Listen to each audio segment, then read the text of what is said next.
Good night, sleep tight, and pleasant dreams to you. Do you recognize that, kids? If you're of a certain age, does that tickle something in the back of your head? That is part of the farewell song that used to run at the end of every episode of the Lawrence Welk Show. And it's apropos for today, kids, because this is the final episode of the John Huff Podcast. This is where you, for all you podcast producers, this is where you insert the crowd booing sound effect. I'm not going to do that right now, but yes, indeed, this is the final trip, kids. And I'll tell you all about it on the other side.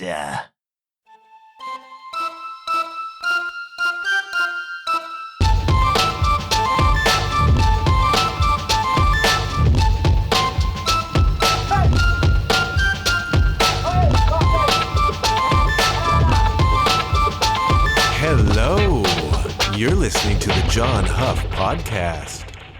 Oh, yay.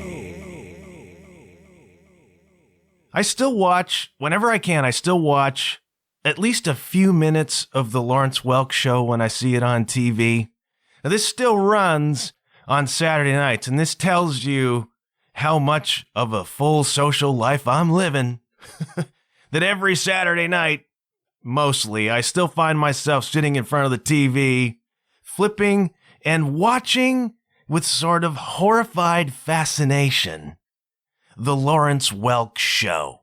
Do you remember the Lawrence Welk Show? This was a variety show that the entirety of its existence was like 1951 to 1982, okay? This is 31 years of your variety program called the Lawrence Welk Show. Now, it had its primary run of national popularity from like 55 to 71, okay? In the previous years, it was kind of a regional, local show.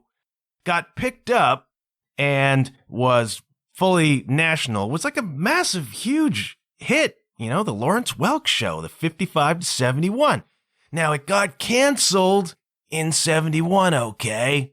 And it got canceled as part of something that history remembers as the Rural Purge.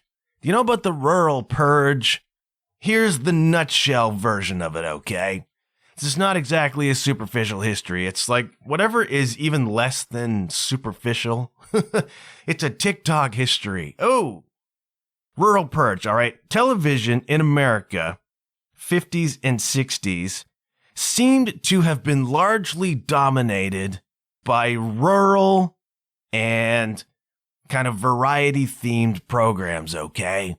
So you had shows like the Beverly Hillbillies and Green Acres and Hee Haw, these rural programs.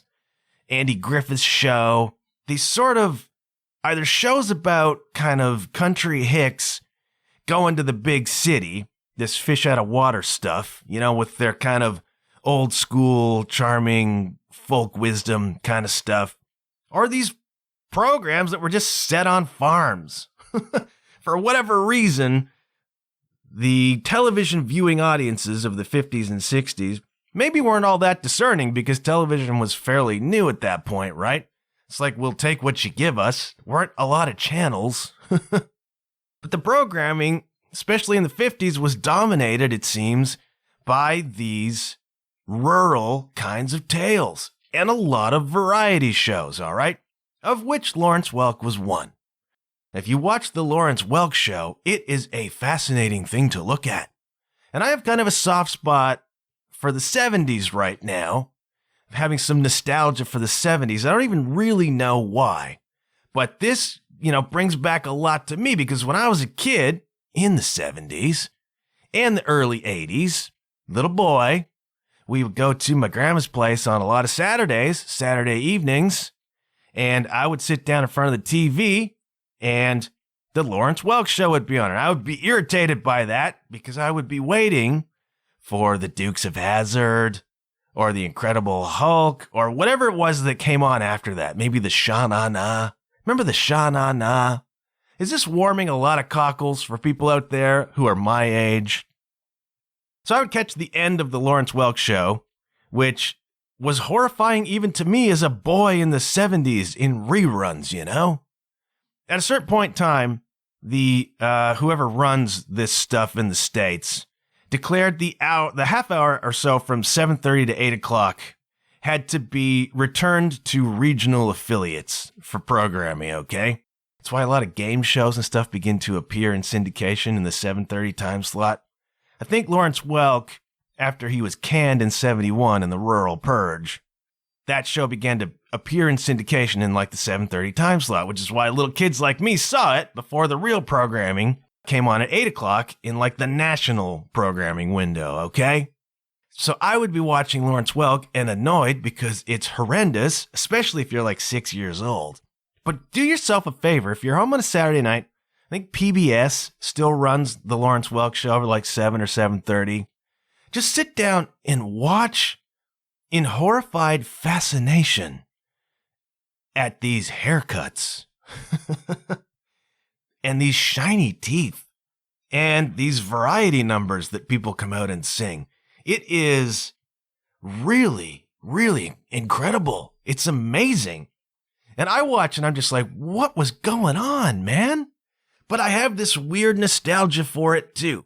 You know, hearkening back to me as a little boy kind of watching this stuff.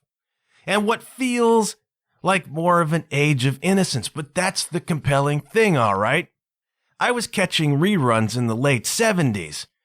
But the rural Purge was part of the end of an innocence, okay?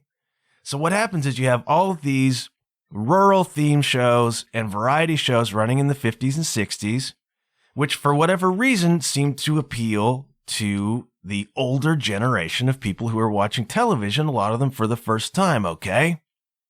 But it's kind of like that Elvis thing we talked about when I did the Elvis episode, and he disappears in like 1960 to make movies for 8 years. And then when he comes back into the music scene, everything is changed. And he seems like a fossil and a relic to the kids who are coming up in that time, because the world is far less innocent than they may have pretended that it was in the 50s, all right? And we still had a Cold War happening. We still had this threat of nuclear annihilation, but we ignored all of that, and we sang Hound Dog, and we ran the Andy Griffith Show and Leave It to Beaver and that kind of stuff, right? Same thing happened in television. Kids got a little bit older, this teenage demographic, right? Younger people taking a look around saying we have Vietnam and we have the civil rights movement and we have protests and we have bad stuff going on, man. The world is not nearly as beautiful and innocent as television would have us believe. There was a show that Jim Nabors was on. It was called Gomer, Pyle, USMC, all right? Remember Gomer, Pyle? Go away! Gomer Pyle, this is in the 60s, man, is supposed to be in the army. And it's like a comedy about army life. This is in the 60s, and there's not one mention on that program of the Vietnam War. You know what I mean? There is like a clash happening between reality as presented on television and reality as it actually exists. Boy, does this hit close to home these days. Who do you trust, man? So people are coming up, they're a little bit younger, they're a little bit more hip to what's going on socially, culturally, economically, politically in the world. And they're seeing Gomer Pyle on TV, and they're seeing the Lawrence Welk Show. And they're like, this is our parents' music, first of all.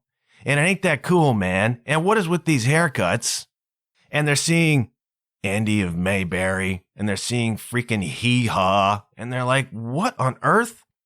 This is not real life. This is not us, man. And so what happens is, around 1971, these shows just start to get axed.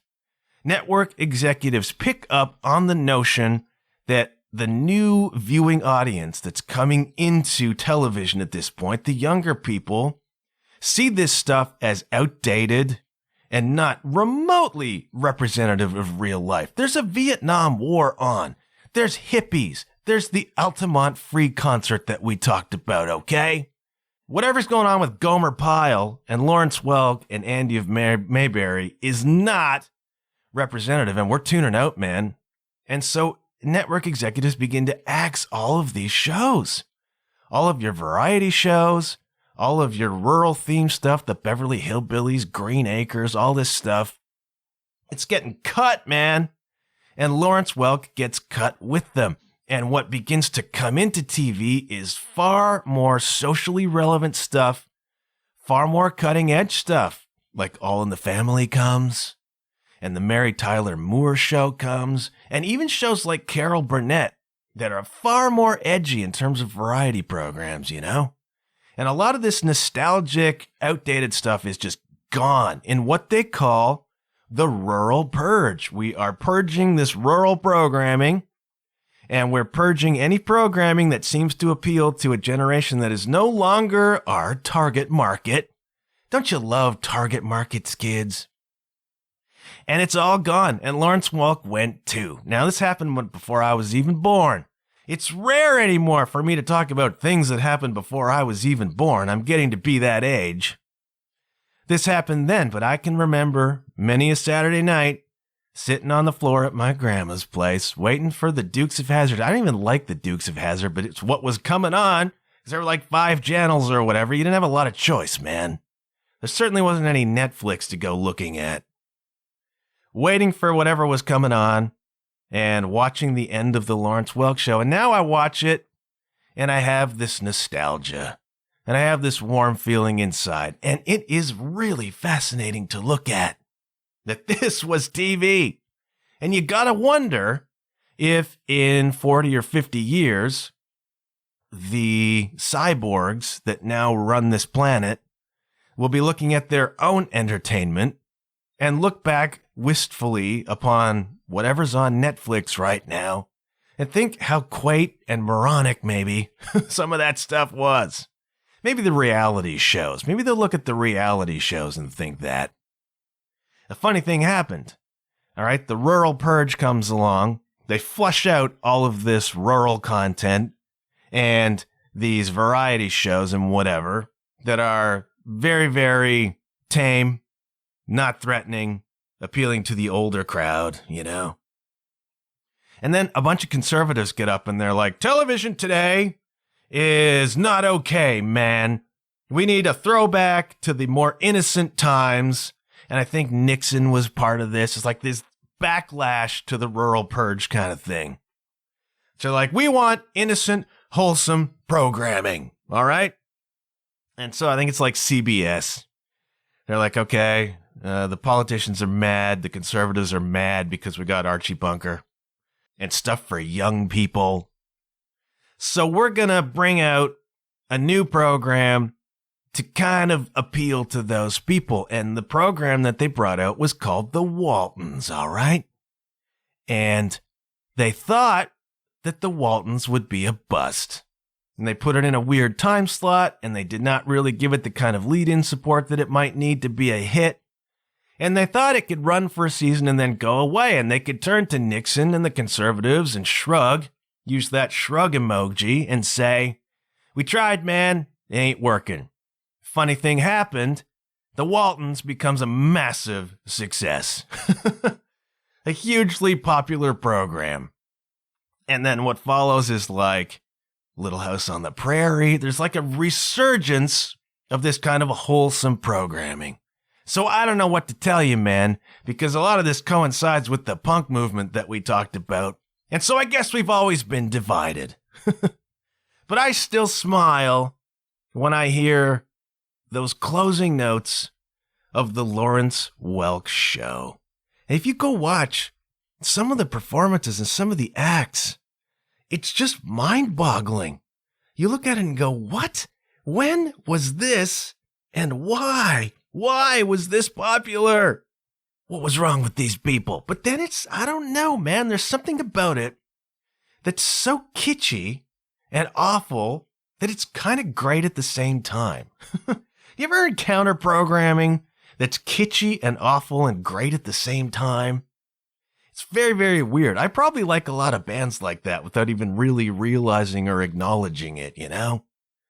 But I wanted to tell you about the Rural Purge because this is the final episode, and the temptation on a final episode is to get all kind of nostalgic and weepy and dramatic and make kind of a sad thing out of it.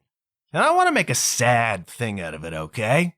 The reality is, sometimes you start a thing and you have a go at the thing, and in the end, the thing doesn't really quite work. Maybe. Or it just runs its course. You know what I mean? This is the thing about creating. It's that sometimes it flies and sometimes it just runs its course. And over the last little while, I have been kind of struggling to keep the podcast afloat.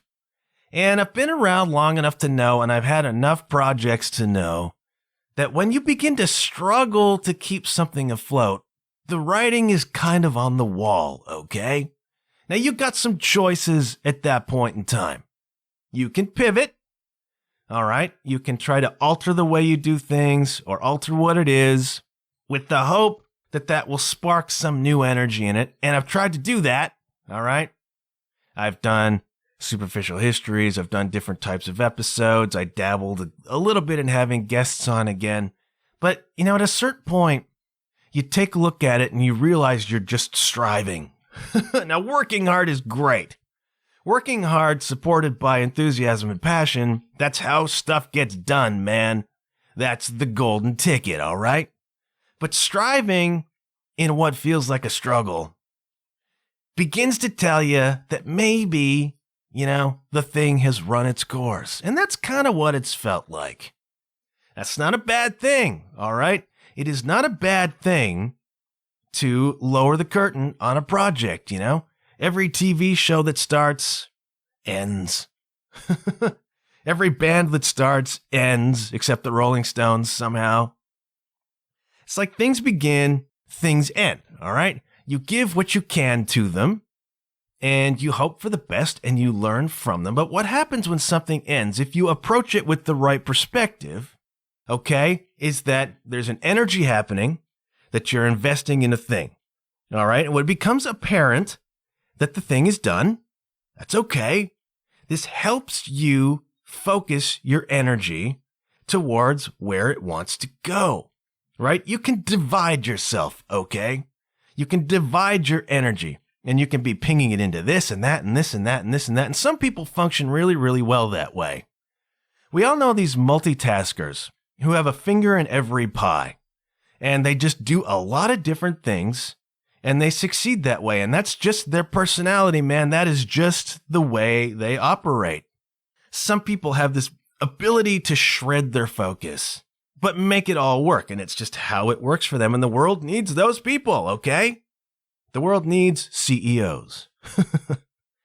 I'm more of a person that needs to micro-focus. I can have a couple of things on the go, but I like to give a lot to those things, and I like to see those things go. But at a certain point, you reach the end of the line with a thing. That's energy that you can pull back in and then redirect, all right, into maybe something that floats a little better. You know what I mean? Instead of dividing your energies, instead of hammering away at something that you kind of know is done, you know, it's job done. If you can learn to recognize the signs of that and then let that go, and then you can pull back that energy and then focus in a way that it's ready to go or that will produce, you know, a different kind of result. That's kind of where it is, you know, so this is not necessarily a sad occasion. It kind of is. You know, letting go of a thing is difficult to do, but you kind of have to look at it like, okay, letting go of this thing creates space for X. I don't know what X is, all right? This is the point where we sit back and we try to work on our faith a little bit to say that X will come, and maybe that's another podcast. Maybe that's a more focused podcast, you know? I jumped into this one the way I jump into a lot of things, which is 2 feet and not a whole lot of planning. Just why you get, 40 episodes of interviews, and then all of a sudden just a dude talking for 50 episodes, and then an interview, and then, you know what I mean? Not super focused. And that can be okay. That can be great. That's not recommended in the podcast world, but that can still be fine, right? So maybe What comes next is a new podcast that is slightly more focused, slightly more produced. The first time you take a shot at a thing, it's like training wheels, man. It's like if you've ever been in the studio for the first time and you look back at that 10 or 12 or 15 or 20 studio sessions later and you're like, oh yeah, pretty green, man. Could have done this, and this. Might have made it better, And that's just part of the learning curve. When I say good things happen when you put yourself out there, part of that is the learning that happens, all right? This is not empirical. You can't book learn your way to a podcast that works. You got to podcast your way to it, all right? Now, I came in, made a bunch of the mistakes that you make, learning how to do the sound editing, learning, eventually that maybe a podcast has to be focused a little bit different. Maybe it doesn't. Bill Burr gets away with it, but he's Bill Burr. Sometimes you just got to take the steps, learn the lessons, and then you come to the end of it and you're like, all right, our first demos were this. And they're okay, right? Some highlights, some promising stuff there. Let's set that aside and we'll take what we've learned from those demos and we'll put it into the first record. You know what I mean? The thing with a podcast is that those early attempts, the parts where you kind of peel away the stuff that doesn't work or you kind of polish those rough edges, for an indie podcaster like me who just jumped in, that's public. A lot of the times, the demos that a band makes before they drop their first actually professionally produced album don't hear the light of day. And if they eventually do 15 years later, it's with the goal of showing how far the band has come. So this little John Huff podcast may seem very quaint and cute 10 years down the line when aliens are doing podcasts on YouTube or whatever still exists in those days. Sometimes you can just look at it as training wheels. Maybe this is training wheels. Same thing with a writer, same thing with anything, The first stuff that a writer wrote is often really bad, and he or she will tell you that too. Or a painter's first work is horrendous. It's just not public, A podcaster's first work is a little bit public. And it takes courage, man. I'm not trumpeting my courage, But for anybody to produce a thing and to put it out there takes a lot of courage, man. I've been very lucky in that my courage has been supported from moment one. And I so much appreciate the people who have been there since day one, the people who have just jumped on recently, the people who have said, hey man, you're doing good. I like this. This has helped me. This has inspired me. This has encouraged me. This has entertained me. This has given me something at a time when the world was pretty freaking bleak. I appreciate everybody who has supported me putting myself out there in this way, okay? And I hope it has been inspirational or at least entertaining or distracting for you. Good things happen when you put yourself out there, and good things have happened to me via this podcast. Interviewing Jason Tate, sitting down for an hour with him, absolutely incredible. I'm still in touch with people like Emily Dolan Davis or Megan Johnson McCullough, people who have appeared on this show, who have become, something akin to acquaintances of mine. That's pretty freaking cool, man. And good things do happen if you put yourself out there. But sometimes you just got to recognize when the thing is done. And me holding on with my fists clenched, struggling and striving to keep a thing going, when, the energy feels as though we're ready to move on, just doesn't help. Sometimes letting go of the rope hurts a lot less than holding on and letting it cut you to death. You know what I mean? That's not a really great way to articulate that. Sometimes letting go is way less painful than holding on. That's a good lesson for life, kids. And it's a good lesson for your creative work. When your record's done, you move on. you release it and you move on. So it is with a podcast, maybe, or whatever it is you're working on. So, ending this here now, I don't know what that creates space for in the future. I'm trying to be excited to find out. It's a scary thing to start. It's also a scary thing to stop. You lose part of an identity, and And that's a little bit what's going on for me. It's like the podcast has become part of my identity a little bit. Ego likes to grab onto that stuff, man. Ego loves a story. And I'm trying to work and live less from ego these days. And it can be just a little bit difficult to kind of put all of those pieces together in a way that feels fulfilling and works for you. So there's like a lot of subtext here. There's a lot going on kind of beneath this that I'm not articulating, partly because I'm not quite sure how to articulate it. I'm still working through some of this myself. What I do know is that this has been a compelling ride. Producing this thing week in, week out, 96 episodes, whatever it's been. Man, 3 years of time dedicated to this, learning how to do a podcast, learning how to not do a podcast, maybe. Learning about the sound stuff, learning about how to put this on the internet, learning how to kind of promote it a little bit, how to work with people. It's been a compelling and a very educational ride. But all rides end, my friends. All rides end, kids. Dave Letterman went off the air. You know what I mean? Things come to an end. And that's not a bad thing, all right? That is a thing we can celebrate.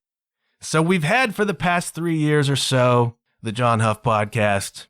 It has been a fun experiment, a frustrating experiment, a disheartening experiment, a very heartening experiment.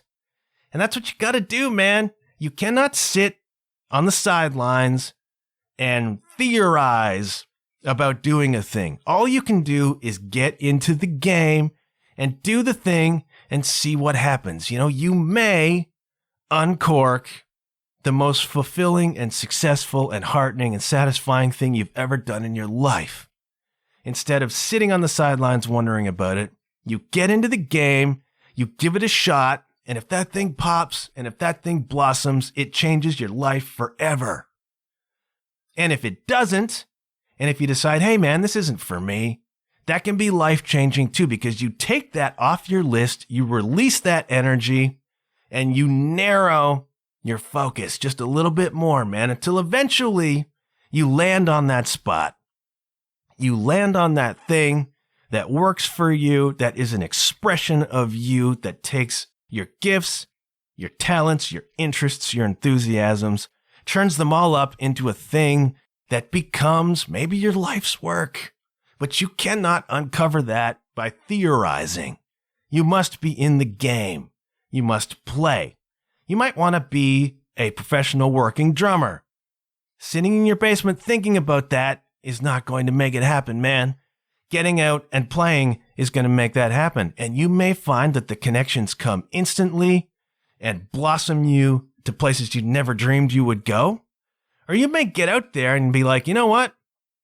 Don't like lugging my gear at 3 o'clock in the morning after playing to an empty room. This is not what I want at all. This is not the kind of effort I want to put in to wherever it is that it's going. It's just not for me. But you do not know that unless you get out of the basement and go out there and try it. And then you know. And then you don't have to waste any more time and energy on that theoretical thing. So it is with the podcast. So it is with anything.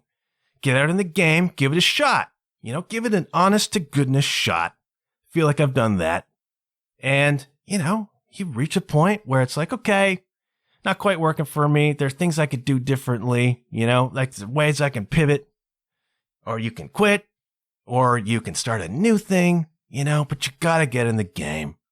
So I've tried getting in the game. It's been a fun game. It's been a weird game at times.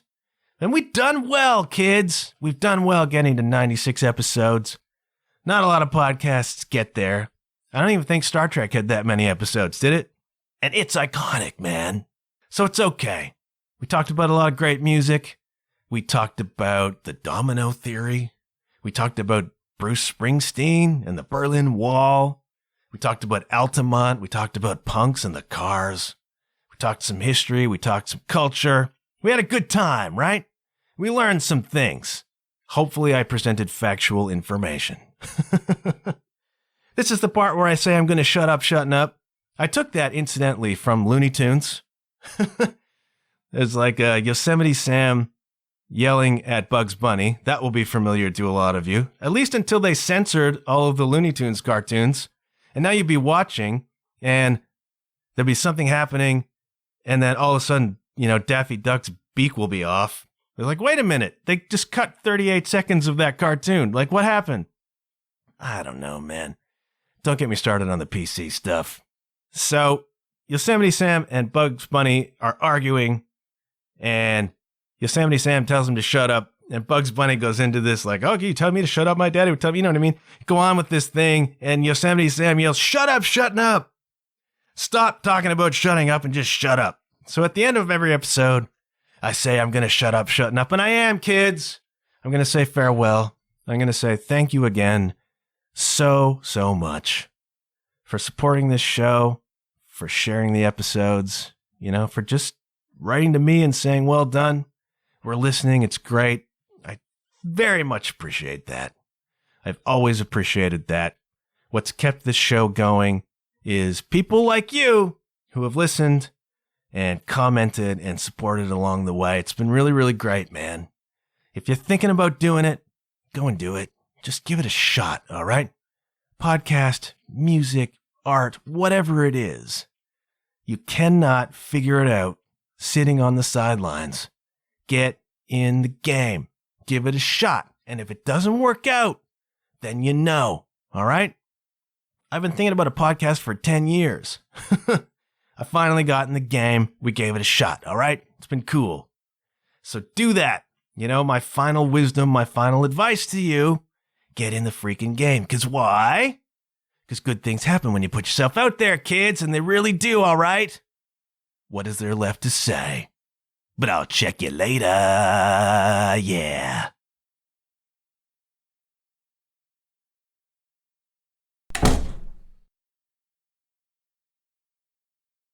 Adios. Au revoir. Auf Wiedersehen. Good night.